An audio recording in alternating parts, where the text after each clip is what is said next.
Hello, ladies and gentlemen. My name is Rob Abel, and I am the content coordinator of SC Media, and it is my pleasure to welcome you to today's webcast, Cybersecurity Metrics Visibility to Make the Right Decisions, sponsored by Sumo Logic. In cybersecurity, organizations are often blind in making decisions with no real data or understanding of their environment.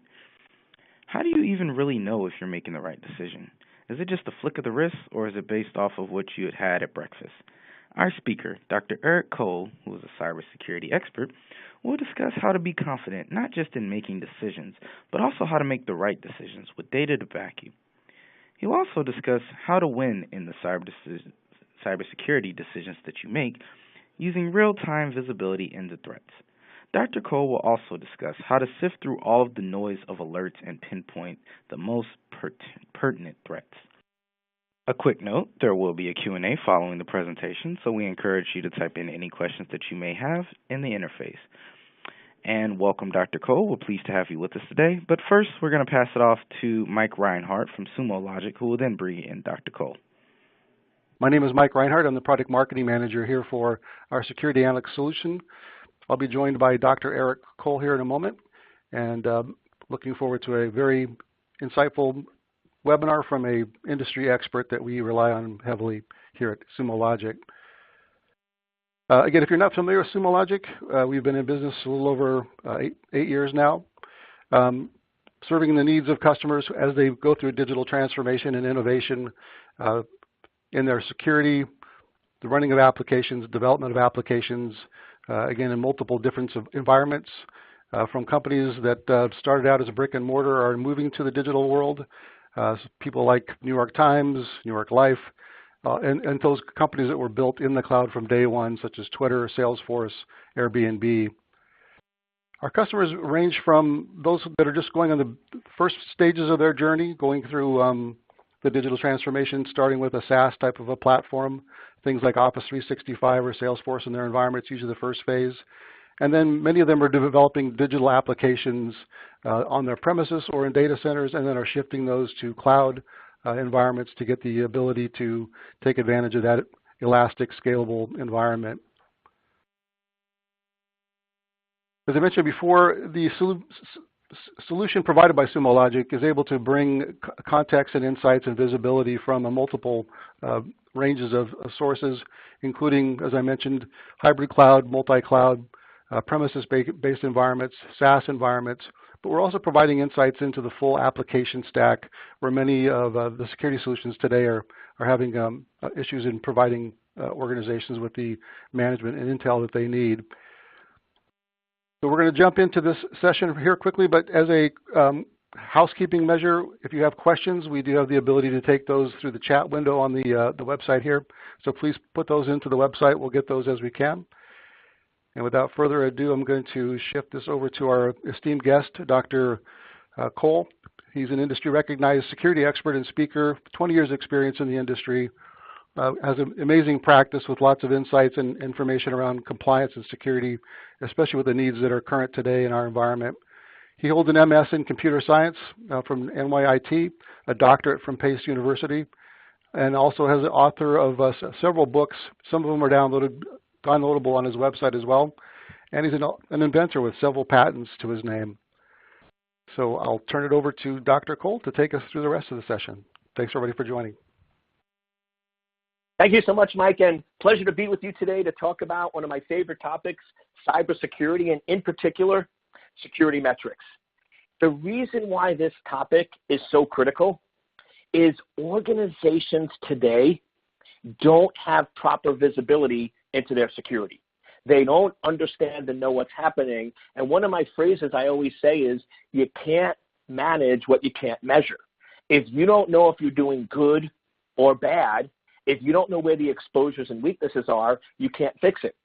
And I will tell you, I've worked on a lot of these breaches. Most of these big breaches you've heard about both recently in the last 2 to 3 weeks and over the last 2 to 3 years, we've had involvement. And I will tell you what happens in every case.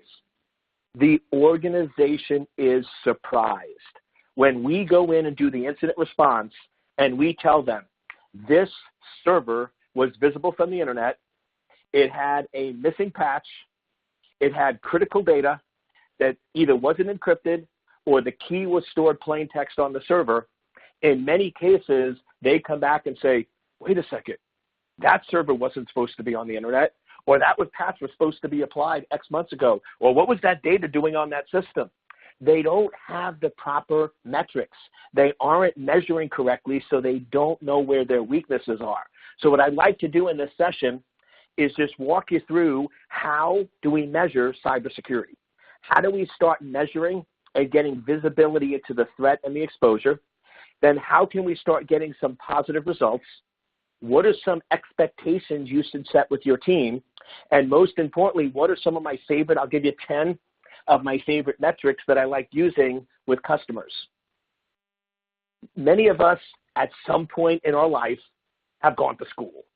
And I have 3 kids, one in college, one in high school, one in middle school, and they love their grades, right? They always worry about their grades when the report card comes out.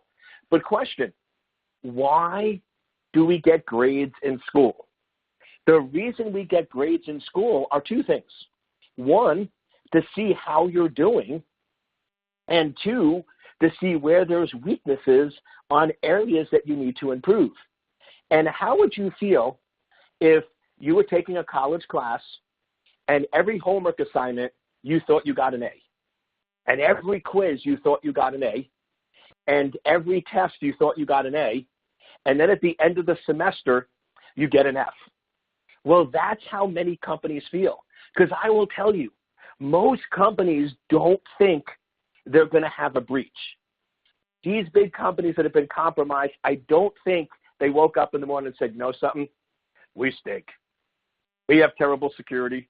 We're miserable. We're not spending any money on security. We're going to get breached. We're going to get owned. We're in trouble. Now, yes, there might be 1 or 2 people on the security team that are saying this is crazy. The problem, though, is they're not communicating those grades or metrics to the executives. And I know a lot of security people go, oh, no, Eric, my executives don't listen. Oh, come on. Let's be honest here. Do you really think a CEO of a company wants to have a major breach? Do you really think the executive teams want to have 50 million records stolen and be all over the news and have a huge reputational hit to the company and potentially lose their job when an attack occurs? Absolutely not. So sitting there and saying that your executives don't care is not a valid statement. Probably the more accurate statement is there's not proper communication. They don't have the proper metrics to have the visibility to make the correct decisions within the organization. And I know sometimes security people get mad at me, but I've sat in a lot of these meetings, and security folks are really, really good at being emotional. They're really good at going in, going, it's over, right? The world is going to end. This is bad. This is, right? And yes, they're passionate, and I love passion. Right? I love that emotion. The problem is executives don't respond to emotion. And I talk to a lot of executives, and they tell me all the time, listen, Eric, I am concerned about security. I will tell you there's not a well-versed CEO that doesn't wake up every morning and when they look in the mirror to brush their teeth, they ask themselves, is today the day? Is today the day we have a breach? Is today the day we're all over the news? Because they don't understand, they don't know, they don't have visibility, and they tell me the security team is not giving me the information I need. And that's why I love doing these webinars with great organizations that have solutions like Sumo Logic, because now I'm not just telling you about the problem, we have a solution. There's a solution out there that will give you that metrics, that will give you the visibilities, not only for you to understand, but also for the executives to have that visibility they need into the problem. Because I will tell you right now, executives are scared. They want information from their security team, and they're not getting it. And most executives don't realize how bad the problem might be for a simple reason. They're spending money. Do you realize every company that has had a major breach has been spending over over $50 million on security? Yeah, 50,000 would be a little low. Sorry about that. 50 million on security or more. They typically have teams of hundreds of people, and they're still getting compromised. So from the executive's perspective, they're sitting there and saying, I'm writing big checks. I'm hiring good people. We're buying lots of stuff. So they believe they are giving the resources that are needed. Now, if those resources are not enough, they're not being allocated correctly, then you need to have that visibility. You need to have those metrics to be able to make those decisions. And here is really the problem. The problem is right here in this first bullet. What is the metric that almost every executive and every organization uses to determine how well their security is? If we don't have a compromise. If we don't have a compromise, we're doing our job. That means the security team is doing what they're supposed to. And if a breach occurs, that means the security team failed. And you might say, Eric, how do you know that? It's simple. What happens every single time there's a breach? The CISO gets fired.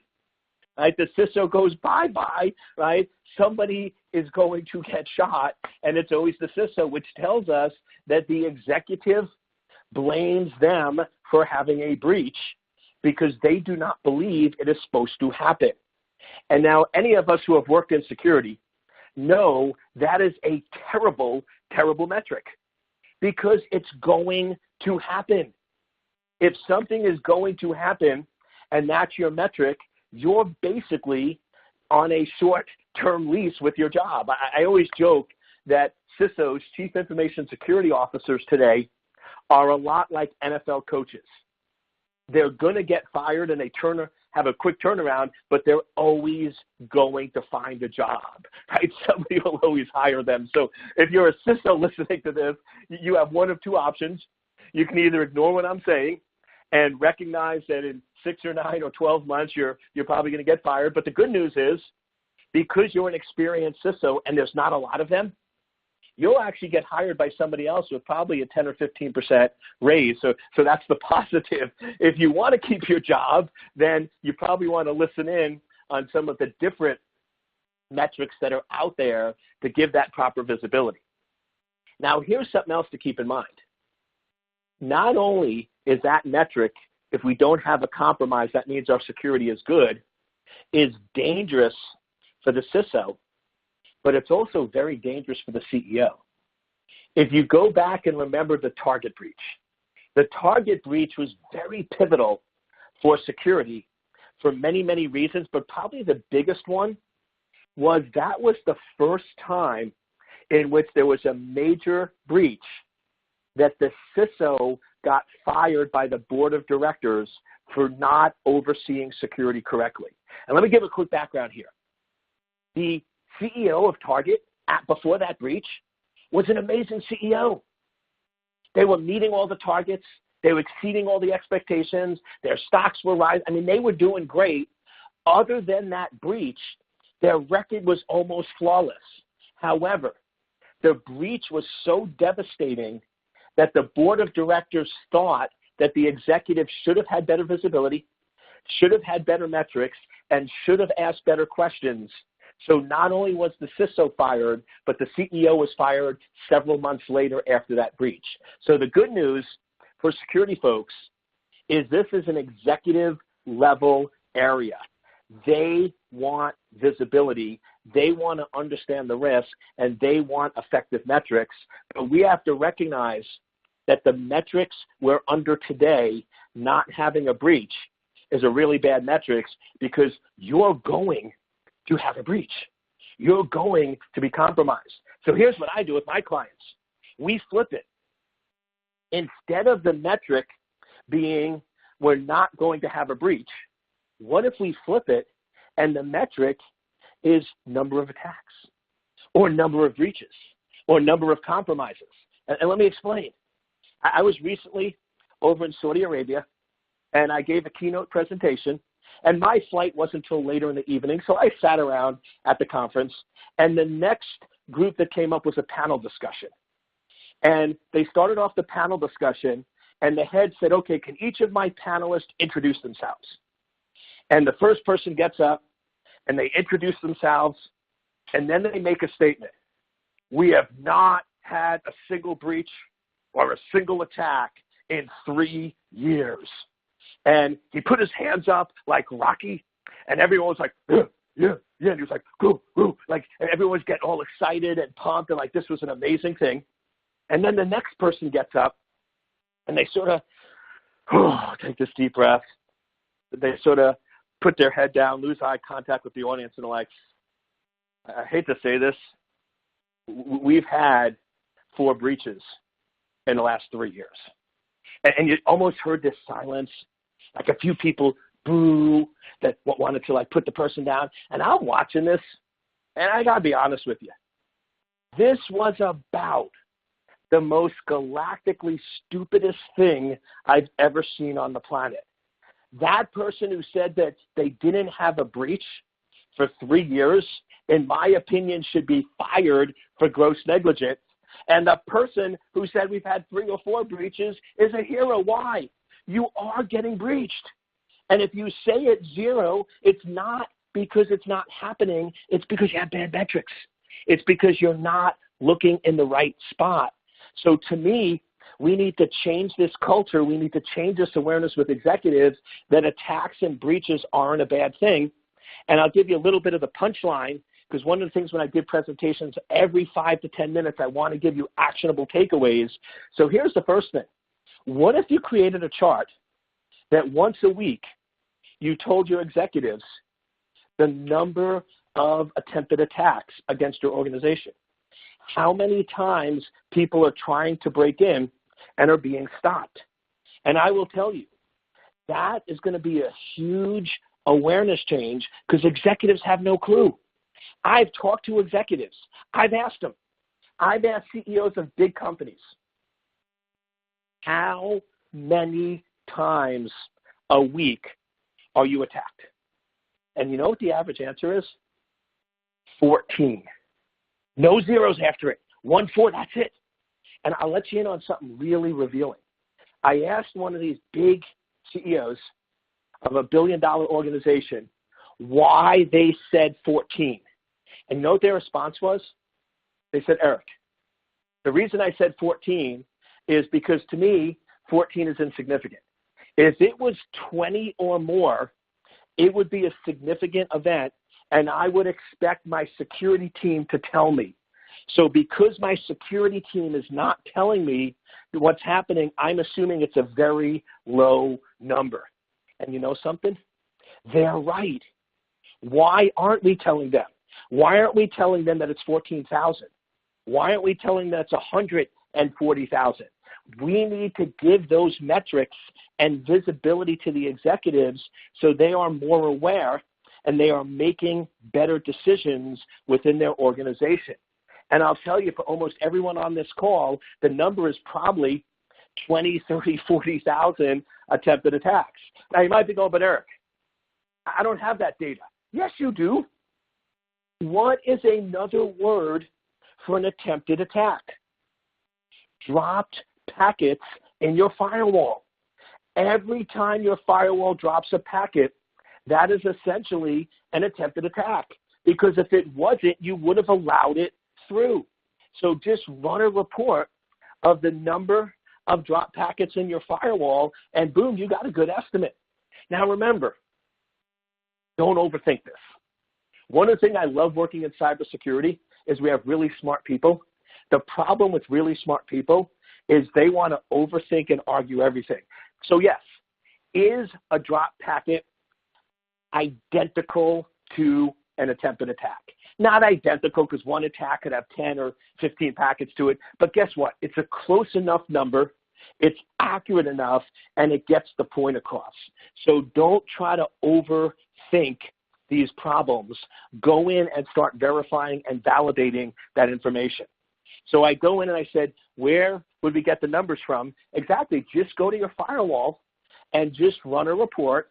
Every commercial firewall out there has the ability to go in and tell you the number of dropped packets. So great question from Jason, but just run that report, get that visibility, and start giving that information to the executive team once a week.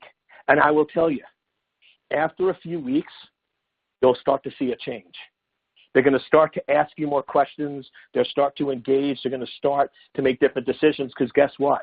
An executive that believes they are 100% secure and are never going to get attacked, which is where many are today, are going to make different decisions than an executive that realizes they're getting attacked 40,000 times a week and attacks are inevitable and compromises are going to occur.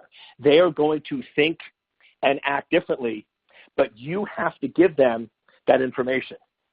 So when we're looking at these metrics, the first thing we have to recognize, what information would be valuable to our executives?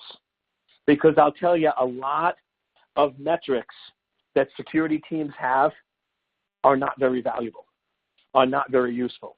And I know some people are going to get mad at me when I say this, but I always laugh when I go into a company security operations center, because you go into most SOCs and they have TV monitors everywhere and they have all these crazy charts.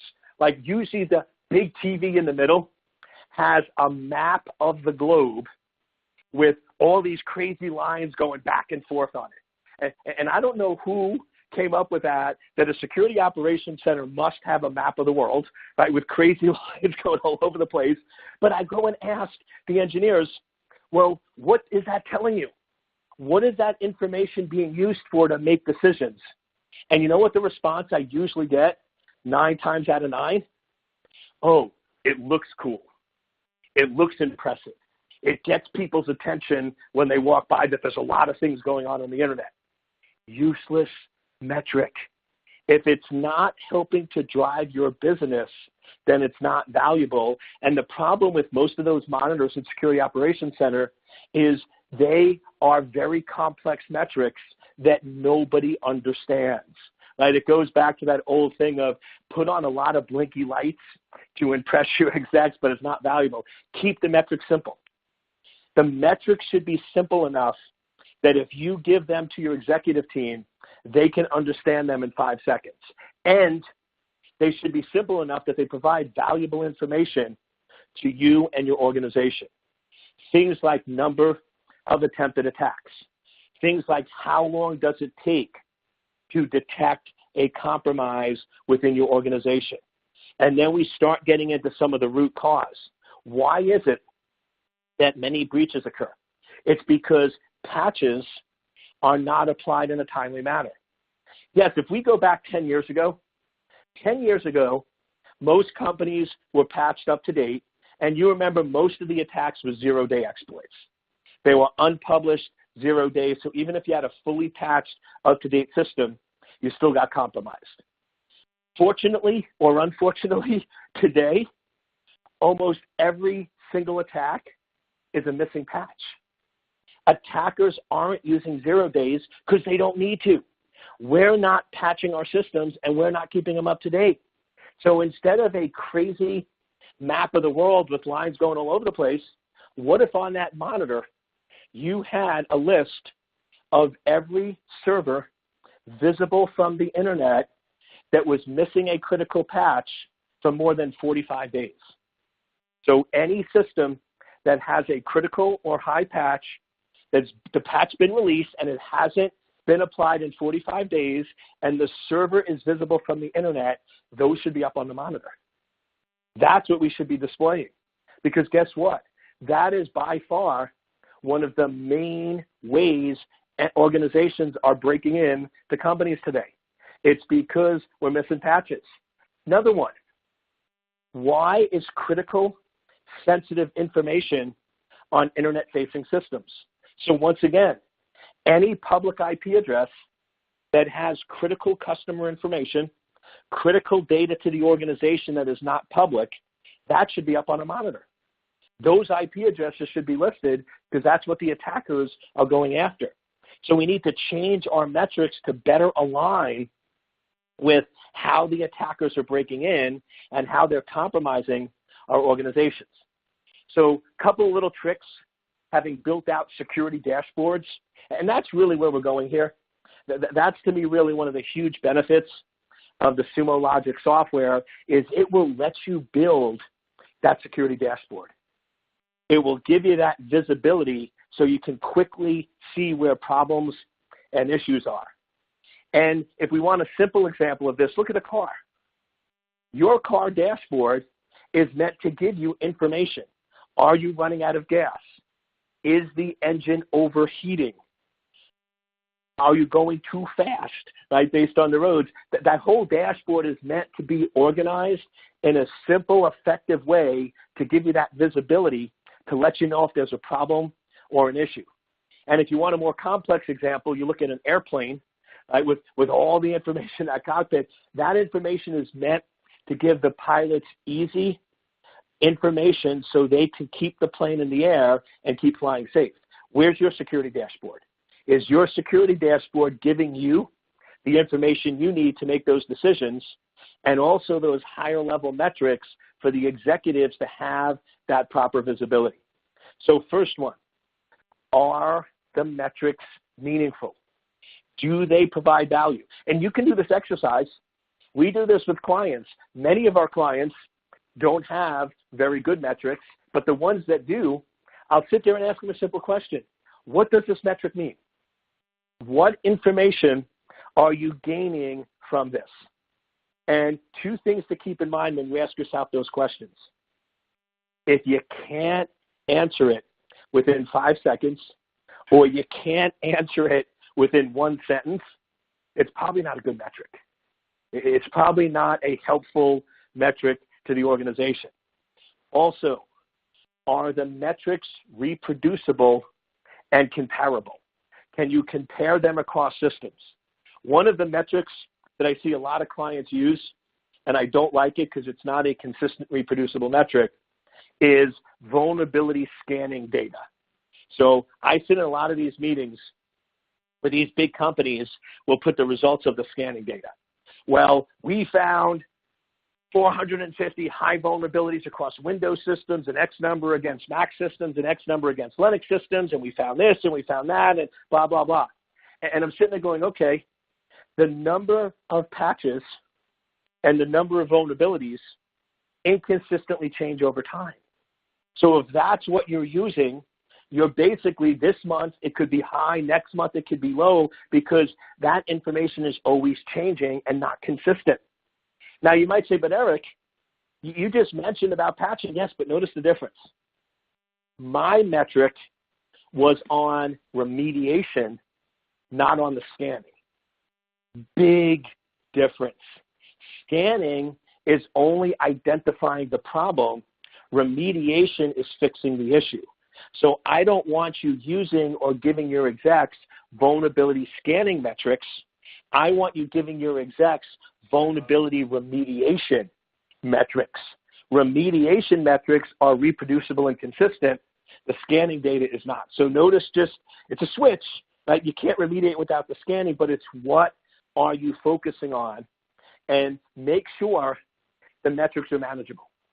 I would typically start with a small number. Get 2 or 3 metrics, and Sumo Logic can provide a lot of this in their tool. They can give you a lot of this information I'm talking about. They solve a lot of these problems for you, but pick 2 or 3 and then slowly expand out. I also go into a lot of companies and they have 80 or 90 different metrics. They're just out of control. Nobody understands them and way too complex. So yes, this is definitely an area where you want to keep it simple. You want to focus on the solution, not the problem. So when we look at cyber threats, what are we really looking at? What we're really looking at when we look at cyber threats is we want to do early detection and we want to control the damage.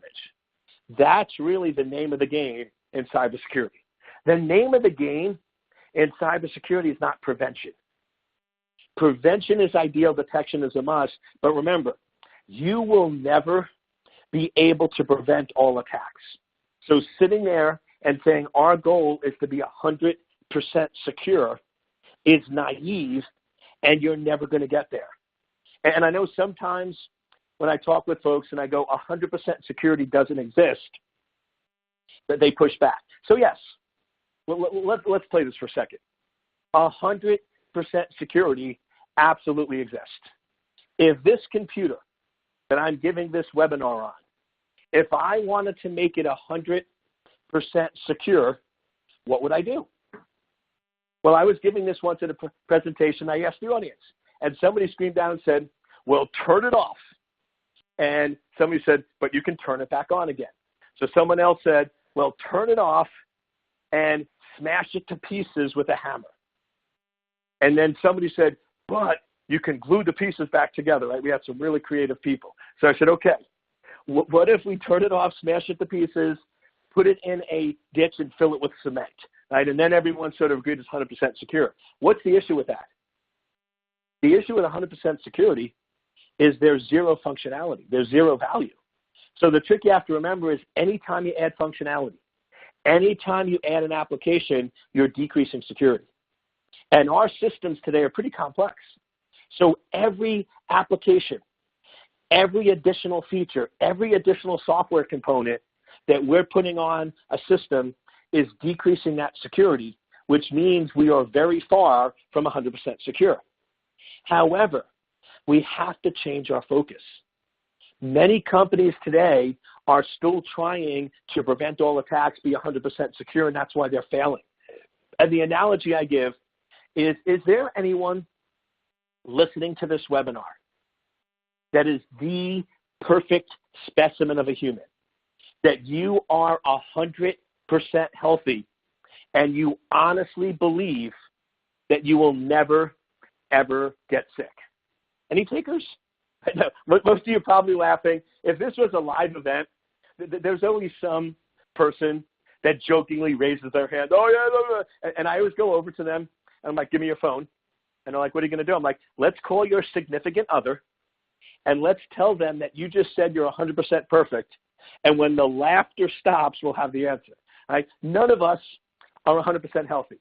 Every one of us knows there are some issues wrong with us, and every one of us knows we are going to get sick. So nobody approaches life saying, I'm never going to get sick. The way we approach life, the reason why we exercise and we take vitamins and we eat healthy is to minimize the frequency in which we get sick and the impact it has on our lives. If somebody gets sick once a year, nobody's going to say they're weak. Nobody's going to say they're wrong. That just happens. Now, yes, if you're getting sick every week and being put in the hospital, there might be some weaknesses in your immune system, but overall, getting sick once in a while is not a bad thing. So notice the shift. In our lives, we're not focused on never getting sick. We're focused on minimizing the frequency and the impact. That same shift has to occur in security metrics. We have to stop having metrics that are focused on 100% security. We have to stop saying we're never going to get breached, and what we need to focus our metrics on is how can we go in and minimize the frequency in which we get compromised and the impact it has to our organization, and that's what we get with the Sumo Logic visibility. We're getting visibility into the problem so we can make better decisions and better protect and secure our organization. Now, I love taking questions throughout the presentation, so let's go ahead and look at a few. So we get one, how long should you wait before changing security metrics? And this is always a tricky one because you don't want to keep changing every week because you don't have enough time, but you don't want to wait a year. What I find is it's usually about 90 days, about 3 months. See, are you getting value? Are you getting information? And then here's the real question. Are you using the metrics, and are the executives using the metrics to make better decisions? And if it's not giving you value, if it's not giving you insight, then I would recommend changing that metric about every 90 days, but give it some time. Don't change too quick. And honestly, with what I'm seeing with clients, it's never the changing too quick. It's the never changing. We have clients that have used the same metrics for 3 years, and they're not getting any value from it, but they won't change. We always joke around, what is the definition of insanity? Doing the same thing over and over again, expecting different results. So if the metrics aren't working, we want to change. So here's my 7 steps that we use with our customers all the time. First, what is the goal and objective? What is the goal and objective you're trying to achieve? And I'll give you a few. Once again, you need to decide for your organization. But to me, one goal is to give the executives accurate information on the overall security of our organization. Objectives would be to better understand the likelihood of a breach to minimize the overall impact. Another goal could be to identify potential problems and fix them before they could become major. I tend to be accused of being a little obsessive, right? But I get blood work done once a quarter because to me, one of the best indicators of problems in your body is slow changes in the blood work. If your cholesterol goes up 3 points, that doesn't seem like a big deal. But let me ask you a question. If for the last 8 quarters, it keeps going up 3 points every quarter, that's problematic. So what I do is I'm looking for trending of small changes that could lead to big issues and fix them before they become major. And that's really what we're trying to do with your security program is get those visibility so when we start seeing a little issue, okay, you know something? Last quarter, we didn't have any servers that were missing critical patches. This quarter, we have 1. Next quarter, we have 3. Next quarter, we have 4. Now, yes, you could sit back independently and say 4 patches is not a big deal. But if you look at the trend, that's a problematic trend. So you want to always be looking for those trends to be able to fix them beforehand. So once you understand those goals and objectives, then you want to go in and determine what are the simplest metrics that we can generate. What is the simplest information that would give us that visibility to be able to make those better decisions? And once again, just using the analogy from the real world, if you've ever got blood work done, they give you 4 sheets. I mean, there's all this stuff of 4 pages, probably hundreds, but I just focus on 4 items. But there's just 4 key items that I look at that I track and trend to be able to look at the overall health. Same thing here. Yes, there's tons and tons of data, but what are the key areas? What are those strategies that we want to use for creating or generating those metrics? And then here's the big one. Is there any way you can get those metrics with the existing technology you have? One of my big pet peeves with most of my clients is they're always buying new stuff. There's always, no. Yes. If you're missing a critical dashboard, if there's a critical piece of your arsenal that you're missing, like a dashboard, you absolutely want to buy that. But if your firewall can give you drop packets, you don't need another device for that. So I'm not talking about the correlation. Most organizations don't have dashboards and metric reporting, so they would need that. What I'm referring to is if you have firewalls and IDSs and SIMs and all this other stuff, see if that will provide that metric into that dashboard without having to go in and add yet more tools that duplicate what you already have. If you have a gap, that's great, but don't keep buying duplicates thinking that's going to solve the problem or solve the issue. Then how are we going to report?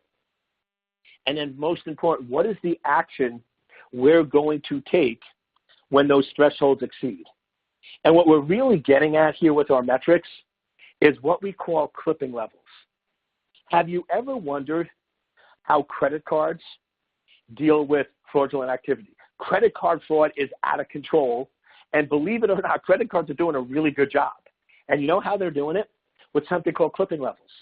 They create a range of normal activity, and anything that exceeds that range, they call a clipping level, and they're going to go in and report that to you. You want to do the same thing here. You want to say, okay, what is the over and under? What are those ranges that are acceptable? And then any of those metrics that go above or below, you automatically set off alerts and you automatically get visibility into the problem. So once again, I'm just seeing if there's any more questions coming in.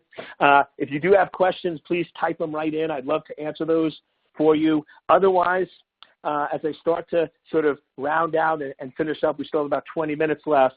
I want to go through some of the 10 metrics that I find very valuable. Because what I like to do with this presentation is not just state the problem, state the issues, but give you actual solutions. Now, my recommendation is don't start off with all 10.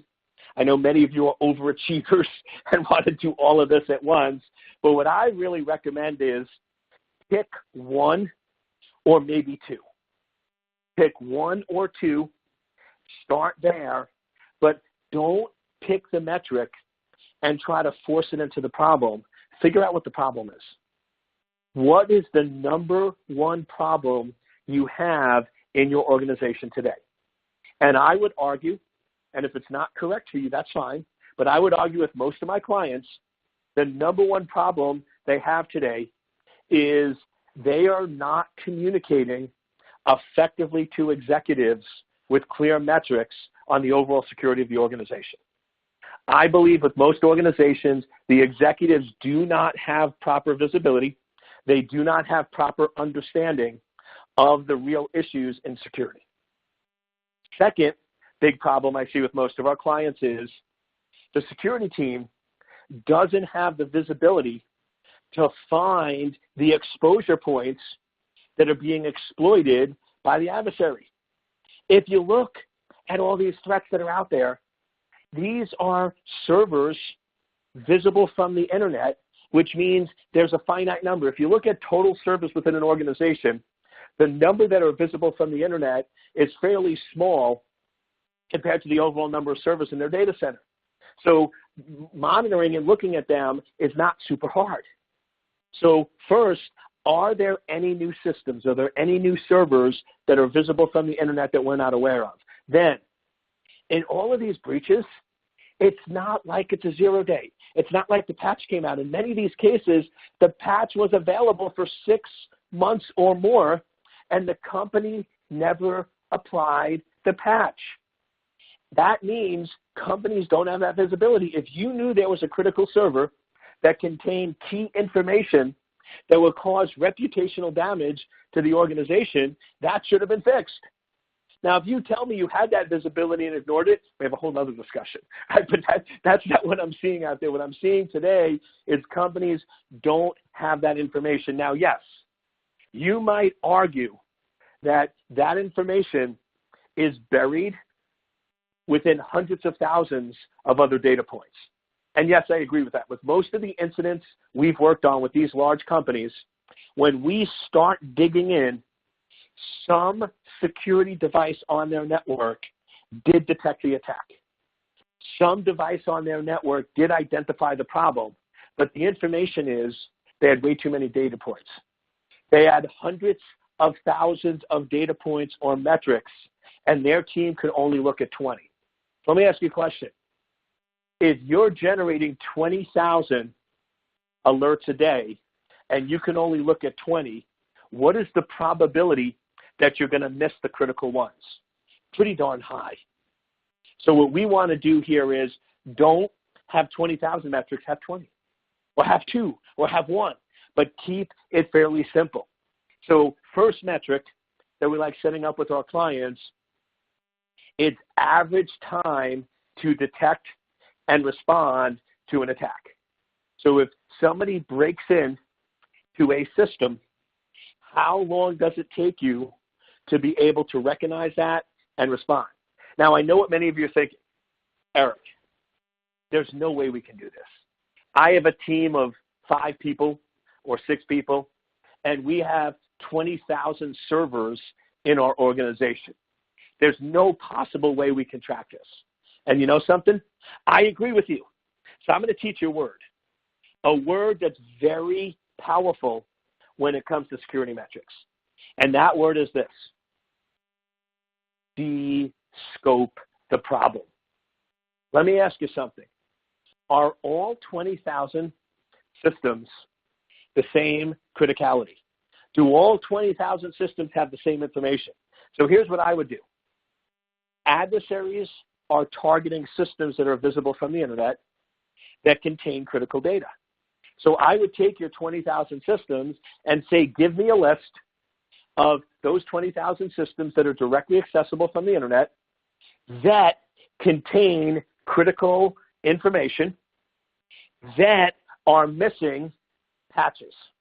And I bet you that list will be a lot smaller. That list is going to be much smaller and more manageable. So what I just did is I took the 3 metrics that are needed for an adversary to break into a server. Because if the server is not visible from the internet, they can't break in. If it's not missing a patch, they can't break in. And if it doesn't contain critical data, the impact will be minimal. Now, if you want to get real crazy, if you're telling me that list is still too long, I would argue you have bigger problems.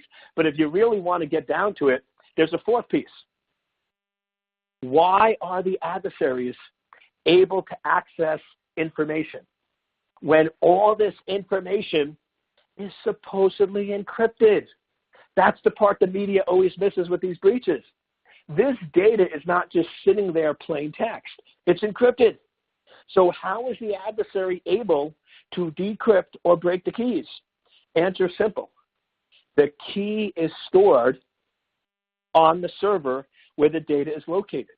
So if you really want to get down to it, all of these major breaches of servers that we've seen over the last couple of years is systems visible from the internet, missing patches, contain critical data with not proper key management. Those systems should be a pretty small number. So if one of those metrics is not working for you, then combine multiple metrics together. So put 4 or 5 of those. Now, I would prefer that you do a single metric of any system visible from the internet or any system missing patches, but if that's too complex, descope the problem. Start minimizing or reducing down and then looking at those specific systems.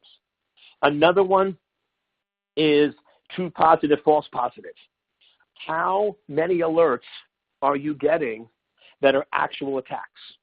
Or how many times are you getting alerts and it's not an attack?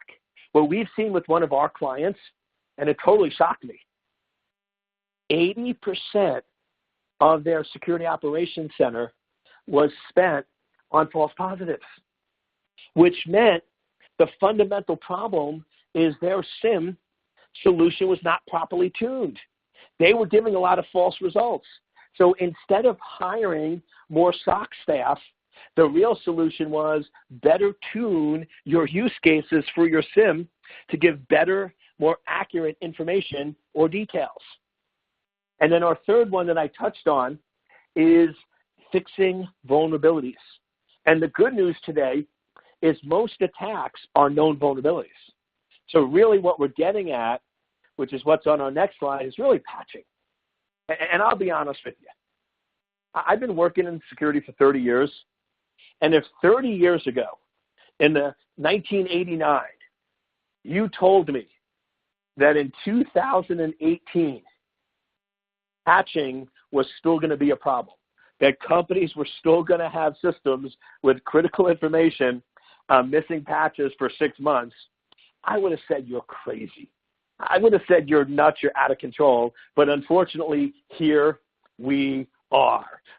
Here's where we are today. Now, yes, I'm not saying that patching is the simplest thing, but on the other hand, this is a root cause problem that, yes, you can build metrics on the patches. You can build metrics on those. But the point of the metrics is to drive decisions.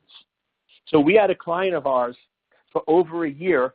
They were tracking patch latency, and they were getting 4 or 5 systems every week that were missing patches for 90 days. And then they'd elevate, they'd create tickets, and eventually get fixed. And after a year, I basically called timeout. I said, wait a second. Clearly, this is a problem. Why don't we fix configuration management? Why don't we fix change control? Why don't we go in and make sure these patches are applied and the systems are not visible?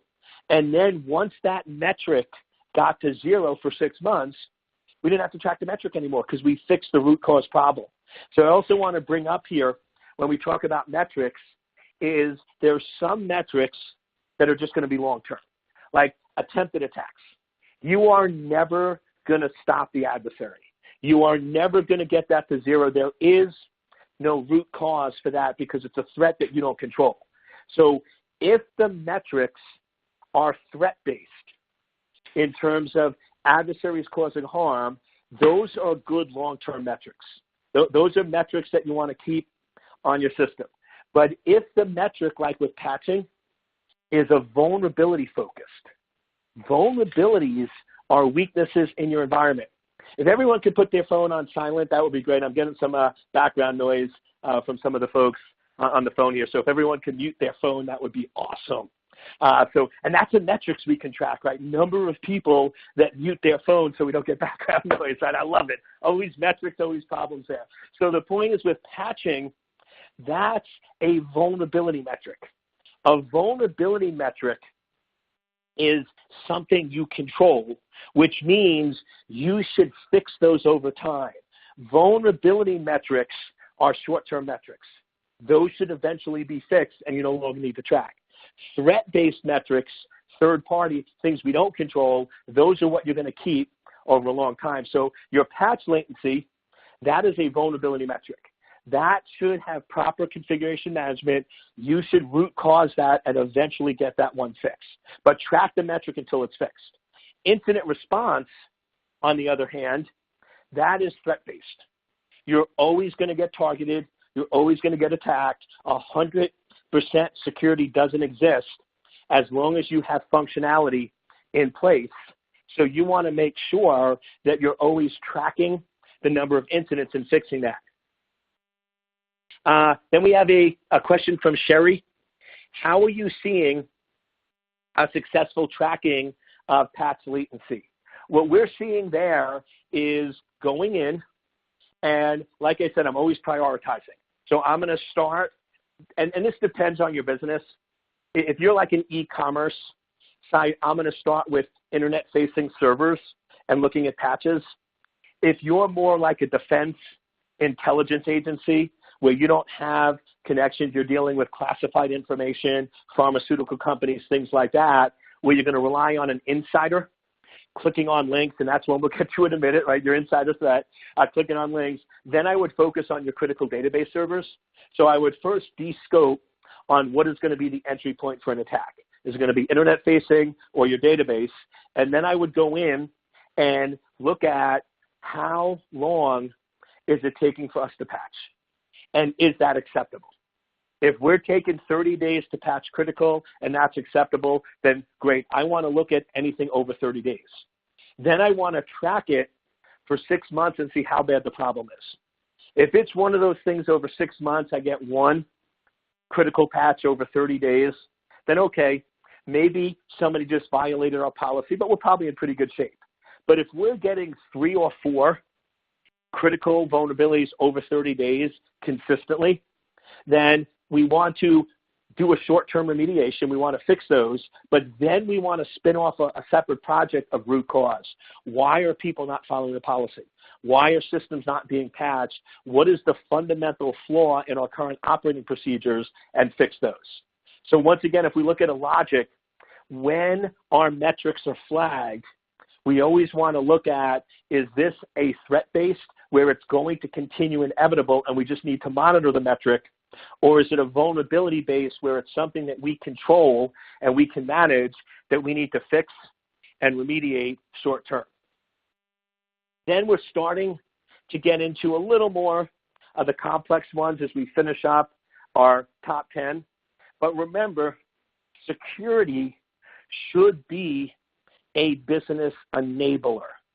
It should actually help the business succeed. And one of the companies I worked at 15 years ago, I basically ran the security team, and I told them, I said, listen, even though your job is security, any project you're involved with, I want you to do anything it takes to make sure it's successful and delivered on time and under budget.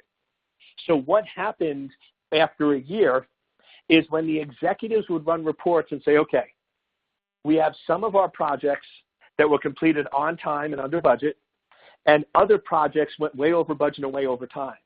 And they asked what was the difference. And the answer that was told to the CEO and board of directors is, well, funny thing, anytime the cybersecurity team is involved with a project, it always gets completed on time. And every time cybersecurity is not involved, it goes over budget. So what do you think they correlated? The secret to success is having cybersecurity involved with every project. So notice what we did is instead of forcing it, we went in and created metrics that we were tracking to be able to tie security to a success of a program. And like I said, we'll get a little bit more into some of the mature metrics, but I just want to make sure for some of you that are a little farther along, I'm not just giving the basic patch metrics, I'm giving you some more advanced metrics you can focus in on. So a follow-up question from Sherry. Also, I'm seeing Jose raising your hand. I don't have a way, Jose, to just call on you. So if you could just type your question in the question box, I would be happy to answer that question for you.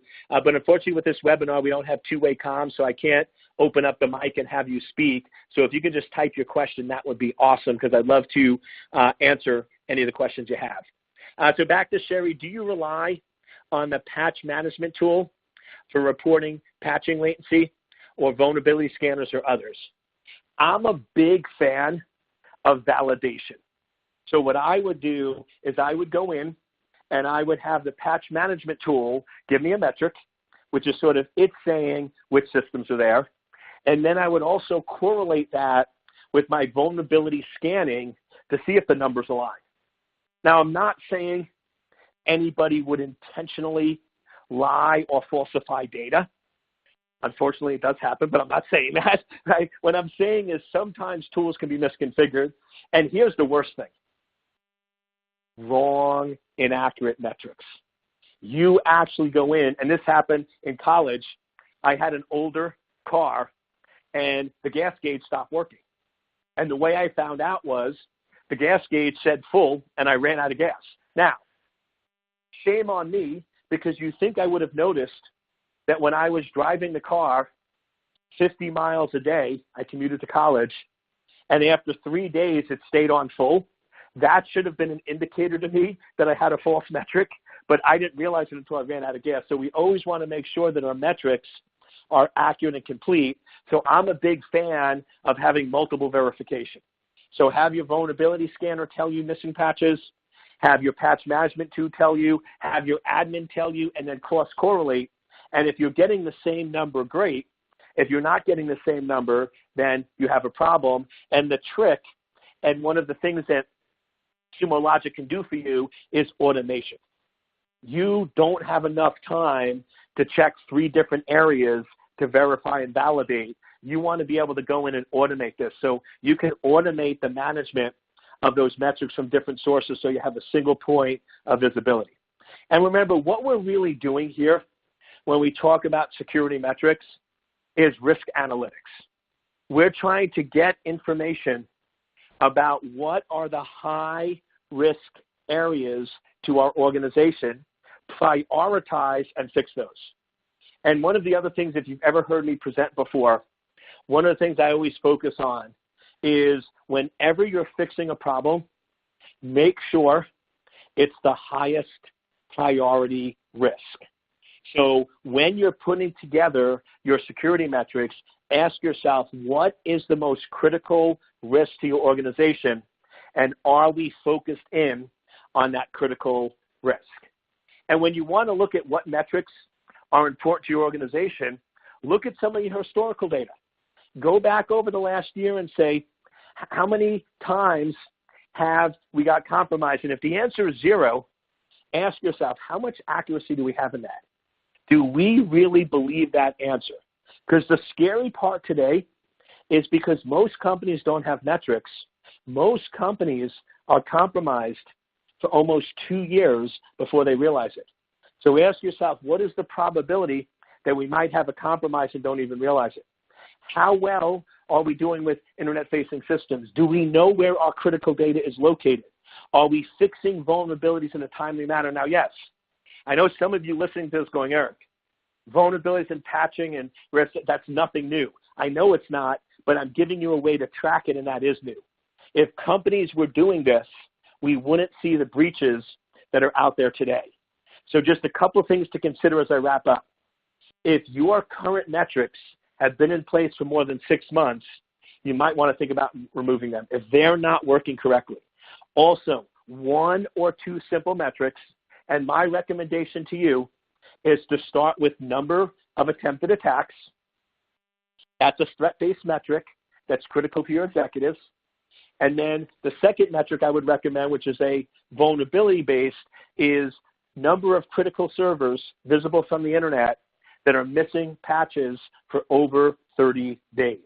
So number of internet-facing systems that are missing critical patches for more than 30 days. Start with those 2. If you start with those 2, they will give you the visibility you need to make those better decisions, and Sumo Logic is a great tool for helping to give you that visibility. So I want to thank you for joining us today. If there's any questions, you can reach me at ecole@secureanchor.com. Otherwise, I want to thank our sponsor, Sumo Logic, and I'll briefly turn it back over to them. Great. Thank you, Dr. Cole. That was a great session, very timely. It's a common problem many organizations are facing today. Again, I did type it into the chat window. The session has been recorded. The slides and the recording will be sent to those that signed up and attended today's session. Thank you for all taking the time to join us today, and look forward to talking with you in the future. SumoLogic.com if you have additional questions about the Sumo platform. Thanks again for joining, everybody. And thank you, Dr. Cole, as well as Mr. Reinhardt. That will be it for this session. But once again, I'd like to thank cybersecurity expert Dr. Cole, as well as Sumo Logic's Mike Reinhardt for sharing their expertise with us today. Also, please keep in mind that this webcast will be available on demand beginning tomorrow on the SC Media website at scmagazine.com under the Events tab. Also, don't forget to check out the Resources tab to access Dr. Cole's ebook and company website.